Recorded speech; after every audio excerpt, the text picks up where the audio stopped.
मित्रांनो, तुमचं पुन्हा एकदा GB स्टोरी टेलर या यूट्यूब चॅनलवर स्वागत आहे. आजच्या आपल्या गोष्टीचं नाव आहे अवलक्षी अवदसा. लेखक संतोष देशपांडे. पण गोष्ट सुरू करण्याआधी जर कोणी या चॅनलवर पहिल्यांदाच आलेले असाल तर त्यांनी या चॅनलला सबस्क्राईब करायला विसरू नका. चला तर मग अजिबात वेळ न घालवता गोष्टीला सुरुवात करूया.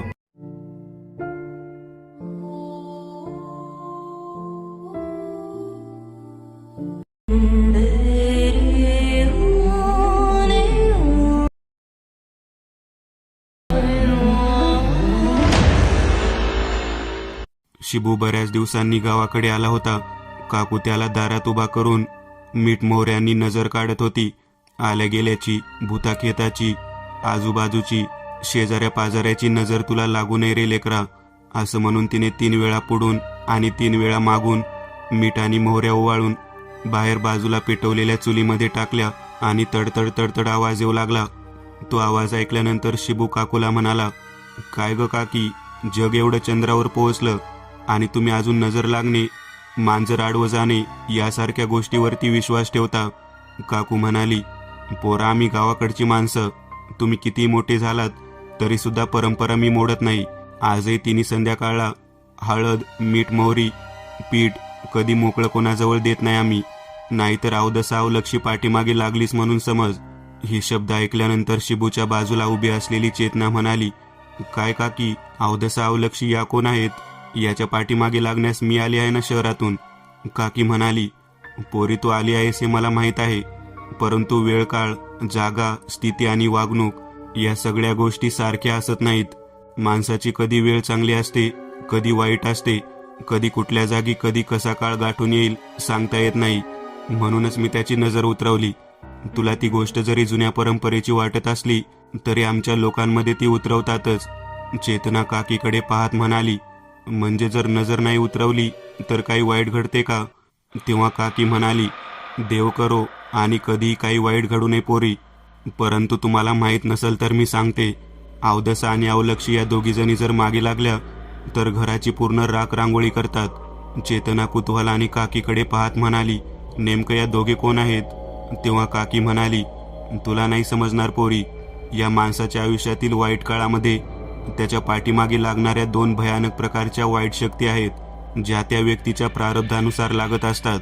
तेव्हा चेतना म्हणाली, म्हणजे तुम्ही म्हणता त्या पद्धतीने जर नजर नाही काढली तर नजर लागते, मग पुढे काय होतं? या दोघीजणी पाठीमागे लागतात का? तेव्हा काकी म्हणाली, मुली, तू शहरातली आहेस, तुला या बाबतीमध्ये जास्त माहिती नाही, परंतु आमच्या गावाकडच्या भागामध्ये आम्ही ज्या प्रथा आहेत त्या पाळतच असतो. आता हेच बघ ना, आम्ही कधीच तिन्ही संध्याकाळ झाल्यानंतर तेल आणि हळद या गोष्टी बाहेर अजिबात नेत नाही. जर त्या नेण्याचा प्रयत्न केला तर ती वस्तू जी व्यक्ती वापरणार आहे त्याच्या पाठीमागे त्या दोघीजणी लागल्याच म्हणून समज. अहो, काय बोलता काकी, आम्ही रोज संध्याकाळी फिरायला जातो, हजारो लाखो लोक सामान भरतात दुकानातून, त्या वस्तू घरी घेऊन जातात, आणि तुम्ही म्हणता की ते संध्याकाळ झाल्यानंतर बाहेर नेल्यावर ती त्याच्या पाठीमागे लागते. तुम्ही ज्या काय बोलता त्या प्रकारच्या अवलक्षी आणि अवदसा म्हणायच्या 2 व्यक्ती पाठीमागे लागतात. बरं ठीक आहे, मग त्या करतात काय? तेव्हा काकी म्हणाली, संपूर्ण घराची राख रांगोळी करतात. जे जे वाईट आहे ते त्यांना प्रिय आहे. घरामधली वातावरण, लोकांच्या विचारांची शक्ती, त्यांच्या मनातील चांगल्या भावना या सर्व काही त्यात जिथे पोहोचतात तिथे गेल्यानंतर त्या नष्ट होतात. चांगल्या भावना वाईट स्वरूपात बदलतात. शांत असणारी लोक रागीट पद्धतीने वागायला सुरुवात करतात. तेवढेच काय, माणसाला स्वतःचा जीव देण्यापर्यंत त्या भाग पाडतात किंवा दुसऱ्याचा जीव घेण्यापर्यंत त्याची वृत्ती बदलतात. चेतना म्हणाली, बापरे, तुमचं लॉजिक खूप जबरदस्त आहे. म्हणजे तुम्ही म्हणता की एखाद्या घरातल्या व्यक्तीने जर काही चुकीचा मार्ग अवलंबलेला असेल, तो चुकीचा वागत असेल आणि त्याच्या हातून जर काही गुन्हा घडला असेल तर या सर्वांच्या पाठीमागे त्या 2 वाईट शक्ती असतात. तर म्हणजे त्याने विचारपूर्वक जरी गुन्हा केला असला, विचारपूर्वक जरी त्याने चुकीच्या गोष्टी केल्या असतील तरी त्यामध्ये त्याचा काही दोष नाही. त्या घरामध्ये त्याच्या पाठीमागे लागून आलेल्या त्या 2 भयानक शक्ती आहेत. तुम्हाला असं म्हणायचं आहे ना? काकी म्हणाली, तुला काय समजायचे ते समज पोरी, परंतु एक लक्षात घे, तू आमच्या घरची होणारी सून आहेस तुला या गोष्टींची माहिती असावी म्हणून जाणून बुजून मी सांगत आहे. जर तुला काही वेगळं वावगं वागायचं असेल तर तू शहरामध्ये जिथे तुम्ही दोघं राहता त्या ठिकाणी वाग, परंतु गावात आल्यानंतर मात्र आमच्या नियमाप्रमाणे राहावे लागेल. काकी जरा तिखट शब्दांमध्ये चेतनासोबत बोलली. चेतना ही हट्टी मुलगी होती. ती चिडली. तिने काकीकडे केवळ आपले डोळे वटारून पाहण्याशिवाय दुसरे काही केले नाही. शिबू चेतनाला घेऊन आतमध्ये निघून गेला. काकी हिच्या लक्षात आले होते की चेतना आपल्यावरती रागाला गेली आहे, परंतु काकी सोबत असलेली वृंदा काकीकडे पाहत म्हणाली, काकी तू जे बोलली ते योग्य आहे ग. तू कुठे शहरात गेली आहेस? तुला काय माहिती शहरातलं वातावरण काय असतं? परंतु आपल्या गावात जी परंपरा आहे, जी पद्धत आहे, ती नवीन आलेल्या माणसाला सांगायलाच हवी. आता त्याने नाही पाळली तर आपण रागाला जायचं नाही. तेव्हा काकी म्हणाली, पोरी तू बोलते ते सगळं खरं आहे, परंतु जर ती नाही पाळली तर काय होऊ शकतं हे तुला नाही माहिती. मला संपूर्णतः माहिती आहे. मला या गोष्टीचा चांगलाच अनुभव आहे. जर चेतना या पद्धतीने वागत असेल तर तिला जास्त दिवस गावात राहता येणार नाही, कारण पुढच्या 15व्यामध्ये सर्वत्र गाव उत्सवाचा समारंभ असणार आहे आणि त्यावेळी जर तिने आपल्या सांगितलेल्या गोष्टी पाळल्या नाहीत तर गावामध्ये चर्चेचा विषय होईल आणि नको त्या गोष्टी सगळीकडे बोलल्या जातील. आणि तुला तर माहीतच आहे, गवळीवाड्याच्या पलीकडे जर कोणी गेलं आणि जर त्याने या गोष्टी नाही पाळल्या तर काय घडतं. तेव्हा वृंदा म्हणाली, काकी तू म्हणती ती गोष्ट मला माहीत आहे. आवनीच्या बाबतीत काय घडलं ते सगळ्या गावाला माहीत आहे. ते वेळेला तसे घडले असं नाही. तेव्हा काकी म्हणाली, अगं चेतना आपल्या घरची होणारी सून आहे. ती आपल्या मुलासोबत पुढचं आयुष्य घालवणार आहे. जर तिने या पुढच्या आठवडाभरामध्ये काही चुकीच्या गोष्टी केल्या तर आपल्याला त्याचा त्रास व्हायला नको, एवढंच माझं म्हणणं आहे. तेव्हा वृंदा म्हणाली, मी जात जाईन वहिनी बरोबर, तू काही काळजी करू नकोस. चेतना तशी शिकलेली आणि पुढारलेली मुलगी जरी असली तरी आपल्या मनाच्या शांतीसाठी ती सगळ्या गोष्टी आवर्जून पाळेल. दुसऱ्या दिवशी संध्याकाळीच गवळीवाड्याकडे जाण्याचा योग आला. त्या ठिकाणी नंदाबाईचा डोहाळ जेवणाचा कार्यक्रम होता. सर्वजणांनी मिळून त्या ठिकाणी बैलगाड्यांनी जायचं ठरवलं. चेतना मुळात बैलगाडीत बसायला तयार नव्हती. गावातील ओढ्याच्या पलीकडे असलेल्या गवळीवाड्यापर्यंत ती बैलगाडीत बसून गेली. तेथे डोहाळ जेवणाचा कार्यक्रम झाला. जेवणावळी झाल्या आणि तिथे दिलेल्या बायकांनी सवाष्णीच्या ओटीला सोबत बांधून त्या सर्वजणी परत निघाल्या. चेतना वृंदाला म्हणाली, मला मुळात बैलगाडीत बसायला नको आहे, आपण दोघीजण मिळून चालत जायचं का? तेव्हा वृंदा म्हणाली, सहसा संध्याकाळच्या वेळी या ओढ्यामधून कोणीच जात नाही, चालत तर अजिबात जात नाही. परंतु तू म्हणत असशील तर मी तुझ्यासोबत येते, पण बैलगाडी असताना का बरं आपण चालत जायचं?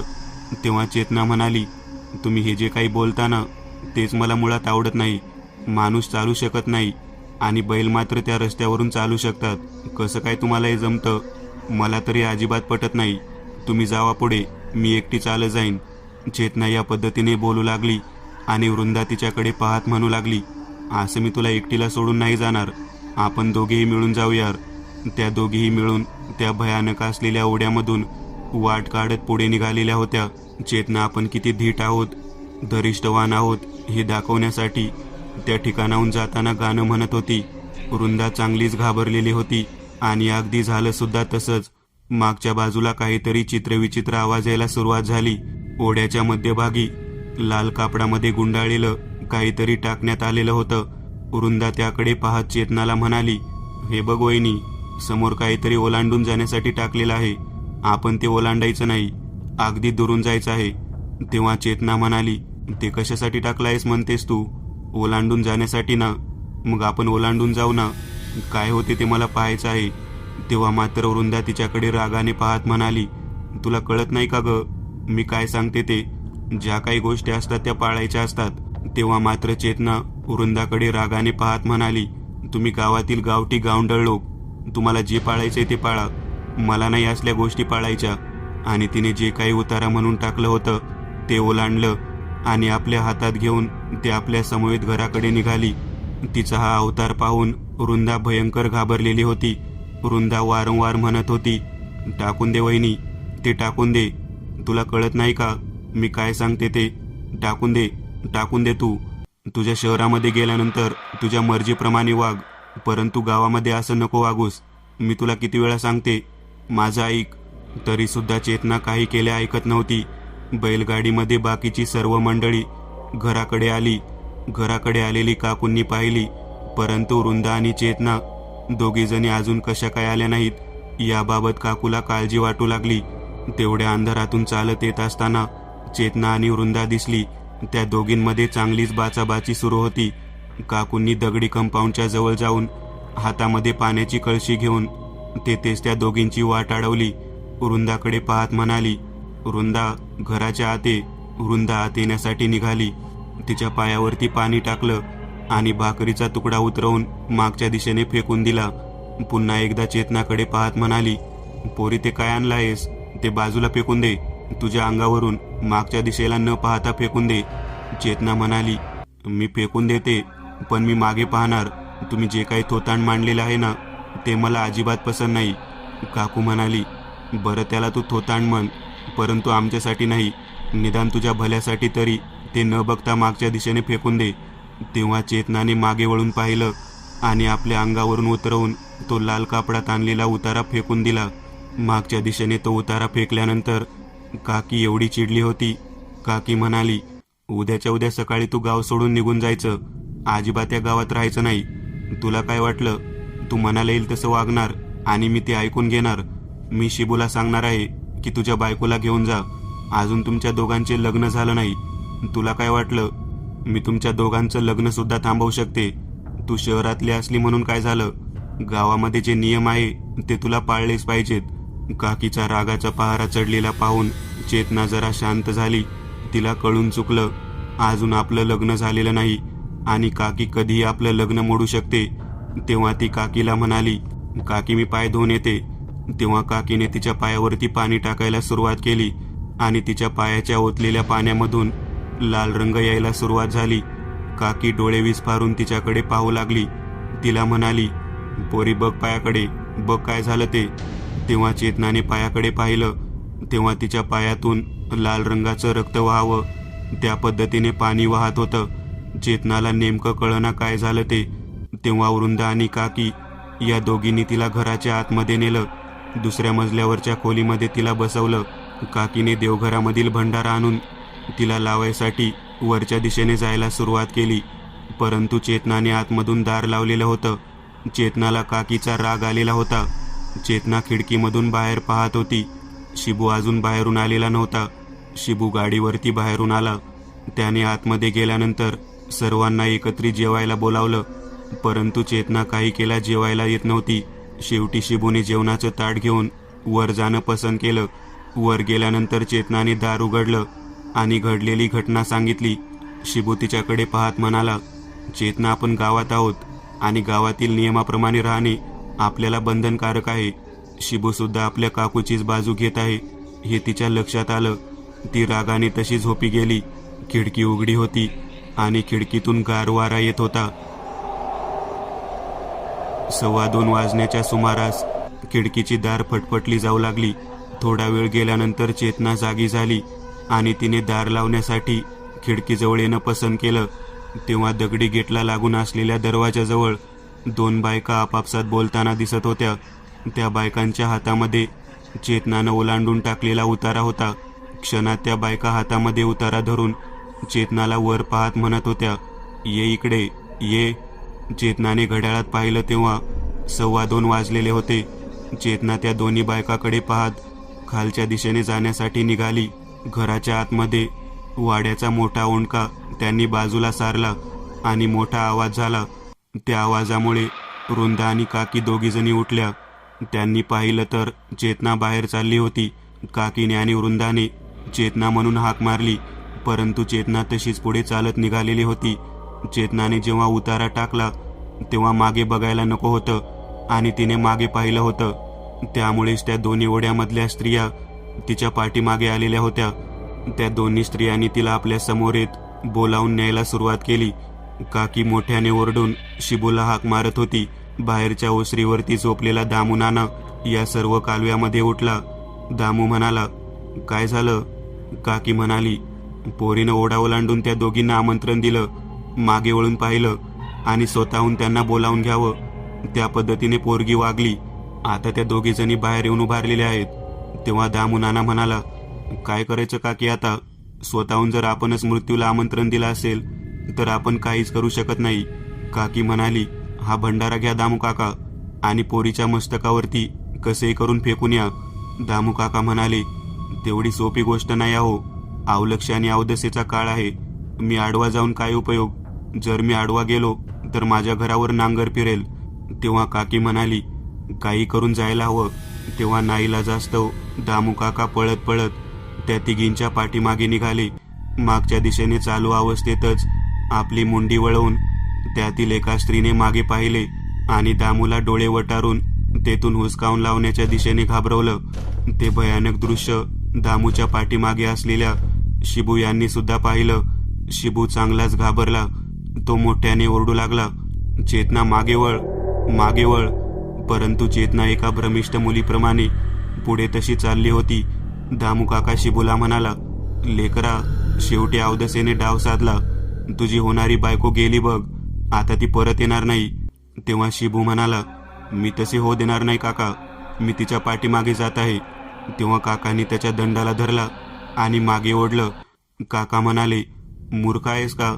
ती अवलक्ष आणि अवदस आहे. ती बोलवल्यानंतरच येते. तुझ्या बायकोने स्वतःहून तिला बोलावून घेतलं आहे. तुला कळत नाही, तुझ्या बायकोलाही कळत नाही.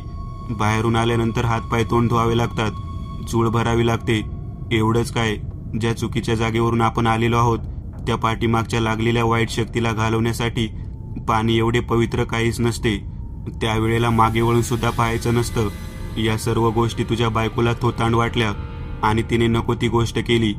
आता तिला परत बोलावणं चुकीचं आहे, का तर ती परत येताना एकटी येणार नाही. त्या दोघींना घेऊन घरात येईल आणि मग घर हे घर राहणार नाही. काका, तुम्ही काय बोलत आहात? मी चेतनाला एकटी सोडणार नाही. शिबू पळत गेला आणि त्याने थोड्यापर्यंतचा मार्ग पायी पूर्ण केला. ओढ्याच्या मध्यभागी कट्ट्यावरती चेतना बसली होती. तिच्या दंडाला धरून शिबू घराकडे घेऊन येऊ लागला. शिबू दंडाला धरून तिला परत आणत होता. घरातील व्यक्ती तिला घरात घ्यायला तयार नव्हत्या. काकी म्हणाली, शिबू, तिला बाहेरच थांबव. मला आत्ताच्या आता दामू काकांसोबत गवळीवाड्यामध्ये जावे लागेल. बायजाबाईपाशी गेल्याशिवाय, तुझ्या बायकोशी घडलेली घटना तिला सांगितल्याशिवाय तिला आत घेणं चुकीचं आहे, नाहीतर घर बसल बघ. लक्षात ठेव शिबू. शिबू म्हणाला, काकी तू काय बोलते, तुला कळतंय का? आगही आपल्या घरची होणारी सून आहे आणि तिला काहीतरी चित्रविचित्र त्रास होत आहे आणि तिला या वेळेला मदत करायच्याऐवजी तिला घराच्या बाहेर ठेवायचं. तेव्हा काकी म्हणाली, अरे तू चित्रविचित्र त्रास तिने स्वतः हाताने ओढावून घेतला आहे. मी बायजाबाईपाशी जाऊन येते. चला चला दामू काका. दामू काकाला सोबत घेऊन बैलगाडी जुंपून थेट गवळीवाड्याच्या दिशेने काकी निघाली. काकी बायजाबाईपाशी पोहोचली. बायजाबाई म्हणाली, बाहेरच थांब बाई, तुझ्या पाठीमागे 2 बायका दिसत आहेत. तुझ्या घरावरती तुळशीपत्र ठेवले जाणार आहे. तेव्हा काकी म्हणाली, मला माहीत आहे, त्यातूनच बाहेर काढण्यासाठी मी तुमच्यापर्यंत आलेले आहे. तेव्हा मागे दिसणाऱ्या 2 बायका कोण आहेत हे काकीने विचारले. तेव्हा ती म्हणाली, त्या ओढ्यामध्ये असलेल्या अवलक्ष आणि अवदस आहेत. तुझ्या सुनेला घराच्या आत नेले का? तेव्हा काकी म्हणाली, नाही नेले, तिला बाहेरच थांबवले आहे. जा, तिला परत या ठिकाणी घेऊन ये. तेव्हा काकू दामू काकाला म्हणाली, जावा, घरातील सर्वांना बैलगाडीत घालून या ठिकाणी घेऊन या. तेव्हा दामू काका बैलगाडी घेऊन त्या वाटेने परत निघाले. तेव्हा मागच्या दिशेला बैलगाडीत कोणतरी बसला आहे असं दामू काकाला जाणवू लागलं. दामू काका मागे वळून पाहत नव्हते, परंतु बैलगाडीमध्ये ओझं जाणवत होतं. काहीतरी कुजबुजलेला आवाज ऐकू येत होता. दामू काकांनी मागे वळून बघण्याचं धाडस केलं आणि जागेवरच दामू काकाचं मुंडकं गोल फिरवण्यात आलं. तितक्या भयानक पद्धतीने फिरवले गेले की दामू काकांची जीभ बाहेर आलेली होती. डोळे पांढरे पडलेले होते आणि दामू काका बैलगाडीतच गतप्राण होऊन पडले होते. बैल तशीच पुढे पुढे घराच्या दिशेने गेली. बैल घरापर्यंत येऊन पोहोचल्यानंतर शबूने बाहेर पाहिलं. दामू काका बैलगाडीत बेशुद्ध अवस्थेत दिसले. शबू मोठ्याने ओरडू लागला, दामू काका, दामू काका, काय झालं? तेव्हा शिबूने नीट बघितलं तर दामू काकाचं नरड पूर्ण पिरगाळलेलं होतं. शिबू घाबरला. त्याच्या लक्षात आलं, हे मानवाने केलेलं कृत्य नाही. तो आपली बहीण वृंदा हिला सोबत घेऊन बैलगाडीच्या दिशेने आला. वृंदाने ते दृश्य पाहिल्यानंतर वृंदा भयंकर घाबरली. शिबू मोठ्यांदा ओरडू लागला, आजूबाजूच्या लोकांना गोळा करू लागला. त्यावेळेला बाजूच्या वस्तीवरील लाला आणि आबा म्हणायचे 2 व्यक्ती त्या ठिकाणी आले. त्यांनी दामूची अवस्था पाहिली तेव्हा ते घाबरले. ते म्हणाले, तुझी काकी कुठे आहे? तेव्हा सांगितले, काकी बायजाबाईपाशी गेली आहे. नुसतं बायजाबाईचं नाव ऐकल्यानंतर लाला आणि आबा या दोघांनी शिबूला, वृंदाला आणि चेतनाला बैलगाडीत बसवलं आणि बायजाबाईच्या घराकडे ते घेऊन निघाले.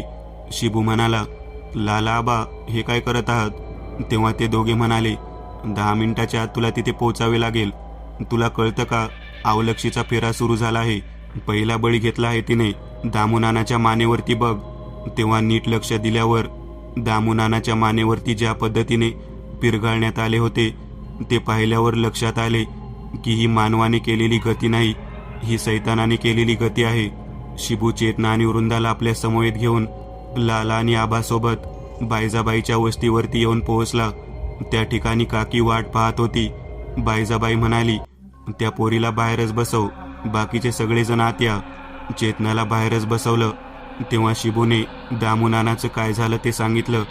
तेव्हा बायजाबाई म्हणाली, पहिला बळी गेला बघ. लाला आणि आबा दोघे जण तेथेच थांबले होते. तेव्हा बायजाबाई म्हणाली, आबा आणि लाला दोघेजण बाहेरच थांबा. त्या पोरीच्या जवळ थांबा. ती मध्यरात्री कोणालाच आवरणार नाही. तुम्ही दोघे, हा शिबू आणि माझा मुलगा गणू 4 जण तिला थांबवू शकता. अन्यथा ती घरकर्त्या बाईचं नरडं टाचखाली घेऊन तरफडून मारेल बघ. शिबू म्हणाला, हे काय बोलत आहात बायजाबाई? तेव्हा बायजाबाई म्हणाली, पोरा तुला माहीत नाही का, या गावामध्ये जो ओढा आहे, जो गवळीवाड्याच्या दिशेने येतो, तो संध्याकाळी कोणी ओलांडत नाही. पायी तर प्रवास कोणीच करत नाही. तेव्हा शिबू म्हणाला, काय आहे त्या ओढ्याचं रहस्य? तेव्हा बायजाबाई म्हणाली, सांगते, सगळं सांगते. तेव्हा बायजाबाईने सांगायला सुरुवात केली. गवळीवाड्यामधल्या 2 मुली होत्या. त्या दोन्ही मुलींना आपशकुनी मुली म्हणून गाव टाकून दिल्याप्रमाणे वागवत होते. त्या दोघींना गावच्या त्या बाजूला कधीही प्रवेश दिला जात नव्हता. ओढा आहे, त्याच्या पलीकडे देवीचे मंदिर, खूप चांगल्या पवित्र यात्रा, सण समारंभ सगळ्या काही होत होत्या. त्या दोन्ही मुलींना केवळ जिभेवरती काळा डाग आहे म्हणून त्या दोघी बोलतात ते खरं होतं. म्हणून त्यांना अवलक्षी म्हणजेच अवलक्षिणी आणि अवदसा म्हणजे वाईट स्त्री या पद्धतीने संबोधले जात होते. एकदा गावामध्ये यात्रा असताना त्या दोन्ही मुलींच्या तोंडून एकाच वेळी एक वाक्य गेलं, जे देवीच्या समोर बांधलेलं बगाड होतं त्याची दोरी करकर वाजत होती. त्या दोन्ही मुली म्हणाल्या, बगाड पडेल बहुतेक, आणि सगळ्यात देखत ते वरती बांधलेलं बगाड खाली पडलं. देवाचा मानाचा व्यक्ती त्या बांधलेल्या बगाडावरून खाली पडला आणि यात्रेमध्ये व्यक्ती आला. गावातील सगळी लोक त्या दोघींकडे पाहत म्हणाले, तुम्ही दोघी काळ्या जिभेच्या अवलक्षिणी आणि अवदस आहात. केवळ तुमच्या वस्तीवरल्या लोकांनी विनंती केली म्हणून पहिल्यांदा तुम्हाला यात्रेत येऊ दिलं. तुमच्या या अपशकुनी बोलण्यामुळे देवाचा मान मोडला, असे म्हणून त्या दोघींना लोकांनी दगड मारायला सुरुवात केली. त्या दोघीजणी पळत पळत ओढ्यापर्यंत पोहोचल्या. अखेर त्या दोघींना सर्व लोकांनी दगडाने ठेचून ठेचून मारलं. 2 करण्या बाण मुलींचा जीव त्या ठिकाणी निघून गेला. आणि तेव्हापासूनच पुढच्या अमावशीला त्या ठिकाणी गावच्या पुरोहिताने त्यांना घास ठेवायचे म्हणून सांगितले. आतृप्त असलेल्या मुलींचा विनाकारण जीव दिला गेला होता. या गवळीवाड्याच्या दिशेने तिने संध्याकाळी कोणताही गावकरी जर आला आणि जर तो परत चालला तर मग मात्र त्या ओढ्याच्या भागामध्ये त्या दोन्ही मुलींना जो उतारा गावकरी ठेवतात तो उतारा दिसतो. तो ओलांडला किंवा त्याला स्पर्श केला की या दोघी जणी जागृत होतात आणि त्या व्यक्तीचा पाठलाग करतात. व्यक्तीने जर पाय धुवून जर घरात प्रवेश केला तर पाठलाग तेथे संपतो. परंतु जर तशाच व्यक्ती जर घरात गेल्या तर मग मात्र त्या घरावरती त्या दोघी टाच देतात, म्हणजे घरातल्या मुख्य बाईच्या पुरुषाच्या नरड्यावरती टाच देऊन मारतात. ज्या मुलीने किंवा ज्या व्यक्तीने ओढा ओलांडलेला आहे त्या व्यक्तीच्या शरीरात त्या दोघी जणी प्रवेश करतात. अरे बापरे, म्हणजे आता चेतना वहिनीच्या शरीरामध्ये त्या दोघी जणी प्रवेश करणार आहेत. तेव्हा बायजाबाई म्हणाली, प्रवेश करणार नाहीत, नाही त्यांनी केलेला आहे. आता चेतना वहिनी राहिलेली नाही, अवलक्षी अवदसा झालेली आहे. ती पहिला बळी मिळवून आपल्याला दाखवून देत आहे की राहिलेल्या कोणत्याही व्यक्तीचे जीवन सुरक्षित नाही. तिने दामूचा पहिला बळी घेतला आहे. आता पुढच्या लोकांचा नंबर आहे. 'बायजाबाईने सर्व घटना सांगितल्यानंतर शिबुरुंदा दोघेही जण आश्चर्यचकित झालेले होते. काकी म्हणाली, मला या सर्व घटनेबद्दल माहिती होती, परंतु तुझी होणारी बायको चेतना या कोणत्याही गोष्टीला मानतच नाही म्हटल्यानंतर काय करायचं? अखेर तिला त्या ओढ्यातील त्या दोघींच्या फेऱ्यांमध्ये अडकवण्यापासून कोणी वाचवू शकलं नाही. शिबू म्हणाला, शहराच्या जगापेक्षाही वेगळं जग असतं हे आम्हाला माहीत नाही. आम्ही शहरामधले माणसं, जिथे गजबजाट असतो, जेथे लोक जास्त वावरतात, त्या ठिकाणी राहणारी व्यक्ती आहोत, त्या ठिकाणी राहणारी मंडळी आहोत. परंतु आम्हाला या खेड्याच्या आडमार्गावरील भयान वाटा, ओढे, नाले, विहिरी, गुप्त रस्ते, गुहा या कोणत्याही बाबतीमध्ये आम्हाला जास्त माहिती नाही. आणि यामुळेच कदाचित चेतना या सर्व गोष्टींना थोतांड मानून आव्हान देण्याच्या दृष्टिकोनातून तशी वागली. बायजाबाई, माझ्या होणाऱ्या बायकोला वाचवा. मी तुम्हाला सांगतो की पुन्हा कधी अशा पद्धतीची मस्करी कोणीही करणार नाही. तेव्हा बायजाबाई म्हणाली, ती बाहेर उभारलेली जी तुझी बायको आहे ती मुळात तुझी बायको राहिलेलीच नाही. तिच्या शरीरामध्ये संचार झालेला आहे, अवदसेचा आणि अवलक्षीचा संचार. त्यांना ज्या पद्धतीने त्रास झालेला आहे तो त्रास गावातील ओढ्याच्या पलीकडच्या लोकांना देण्याच्या दृष्टिकोनातून त्या संधीची वाट पाहत असतात. आता काय झालं आहे, हातातून चालून आलेली संधी त्या दोघीजणी कशा सोडतील? पहिला फटका तर त्यांनी दामुनानाला दिला आहे, राहिला पुढचा फटका तो या काकूला बसणार आहे. कारण तुझ्या घरातील करती व्यक्ती तुझी काकी आहे, म्हणून म्हणते तसं कर. तू लाला आबा आणि माझा मुलगा गणू चौघेजण तिच्याकडेने उभा राहा. हातामध्ये केवळ लाल फडकं घेऊन उभा राहा. लाल फडक्याच्या बाहेर येण्याची ताकद त्यांच्यामध्ये नाही. तेव्हा शिबू म्हणाला, त्यामागचं कारण काय? तेव्हा बायजाबाई म्हणाली, या दोन्ही मुलींचा मृत्यू झाल्यानंतर त्या ठिकाणी लाल रंगाच्या फडक्याने त्यांच्या प्रेताला त्या ठिकाणीच गाडण्यात आलं. ते जे कापड होतं ते सर्व कापड लाल रंगाचे असल्यामुळे ते स्वतःला मृतावस्थेत समजतात आणि त्या भागामध्ये शांततेने निद्रिस्त राहतात. त्या शांत होतात. काकी म्हणाली, बायजाबाई, तुला काय करायचे ते कर, परंतु माझ्या घरावर आलेलं संकट दूर कर. बायजाबाईंनी आपल्या घरातून लाल रंगाची मोठी सुती साडी बाहेर काढली आणि ती त्या चौघांकडे दिली. चारही बाजूने साडी गुंडाळलेली होती आणि बाहेर बसलेल्या चेतनाच्या कडेने ती साडी त्या चौघांनीही धरली. साडी धरल्यानंतर 11:15च्या सुमारास स्वतःच्या तळपायाला, अंगठ्याला जमिनीवरती घासायला सुरुवात केली. चेतनाचा तो अवतार पाहून वृंदा आणि बाकीची मंडळी चांगलीच घाबरलेली होती. पाय इतक्या जोरात ती घासत होती की खड्डा पडायला सुरुवात झाली.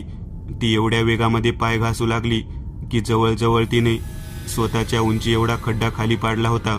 चौघेजण कडेने उभारलेले व्यक्ती ते दृश्य पाहून भयभीत झाले होते. बायजाबाईला कळेना की आता काय करायचे. इतक्या चौघांच्या कडेने असलेल्या लाल रंगाच्या सुती साडीच्या चौकोनी भागातून त्या बाईने खाली पडलेल्या खड्ड्यामध्ये जाणे उचित समजले आणि चेतना हिच्या शरीरामध्ये असलेल्या त्या दोन भयानक शक्तींनी खोल खड्ड्याच्या भागातून त्या चौकोनी लाल कापडाच्या बाहेर प्रवेश केला आणि एखादा सरपटणारा प्राणी खड्ड्यातून वर यावा त्या पद्धतीने त्यावर आल्या. लाल आणि आबा या दोघांनी तीरावर आलेले पाहिल्यानंतर साडी तेथेच टाकली आणि तेथून ते पळून गेले. त्यांना पळून गेलेले पाहता बायजाबाईचा मुलगा गणू आणि शिबू दोघेजण घराच्या आत पळत आले. तिचा आक्रोश, तिचे मोकळे असलेले केस, तिने ओरडायला केलेली सुरुवात पाहता कोणी घराच्या बाहेर यायला तयार नव्हते.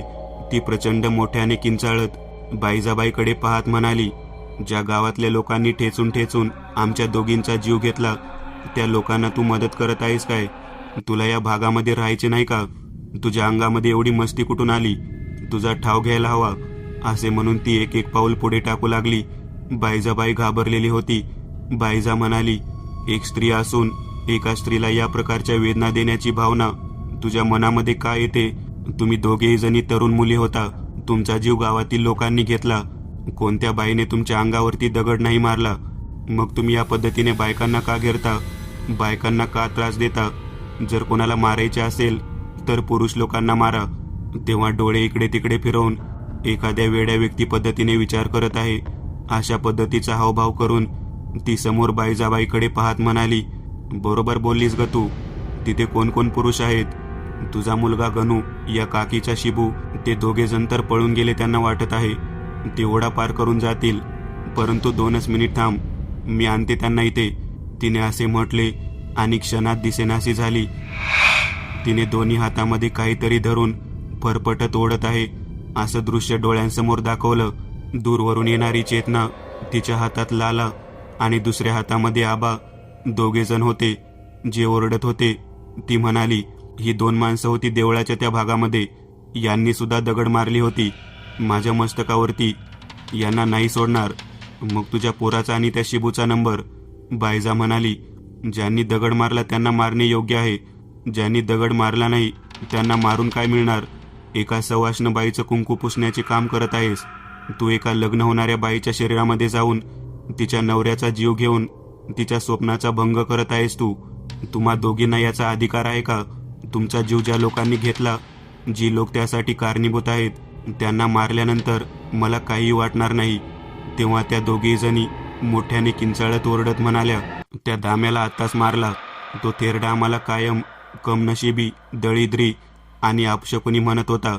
कोणत्या मुलीचा जन्म कोणत्या तिथीला, कोणत्या वेळी, कशा पद्धतीने होईल, ही पुरुष मंडळी कायम कोणत्या ना कोणत्या पद्धतीने नावे ठेवतात आणि तुमच्यासारख्या बाया त्यांच्या पाठीमागे ओढून लोकांना ती वाईट शक्ती किती वाईट आहे हे जाणीव करून देतात.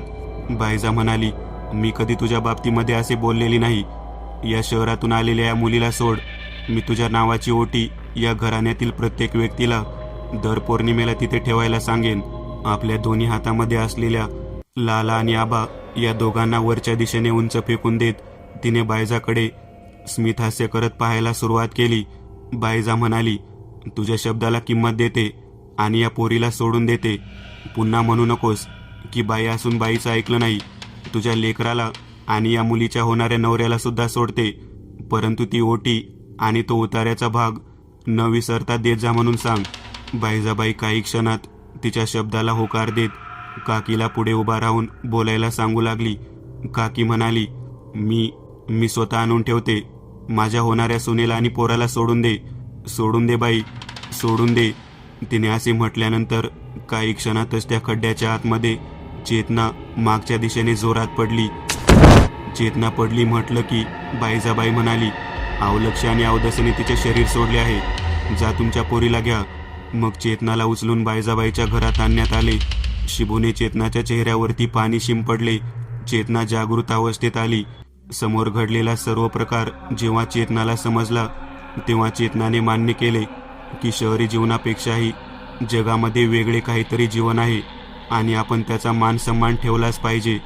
अखेर त्या ओढ्यातून जात असताना त्या अवलक्षीच्या आणि त्या अवदसेच्या जागेला प्रणाम करून चेतना आणि शिबू परत शहराच्या दिशेने निघून गेले. एक नवीन चॅनल ओपन करत आहे. त्यावर तुम्हाला ॲनिमेटेड हॉरर स्टोरीज पाहायला मिळतील. त्या चॅनलची लिंक या व्हिडिओच्या डिस्क्रिप्शनमध्ये दिलेली आहे. चॅनलला सबस्क्राईब करायला विसरू नका. मित्रांनो, आज पुरतं एवढंच. तुम्हाला जर काही गोष्ट आवडली असेल तर नक्की लाईक करा.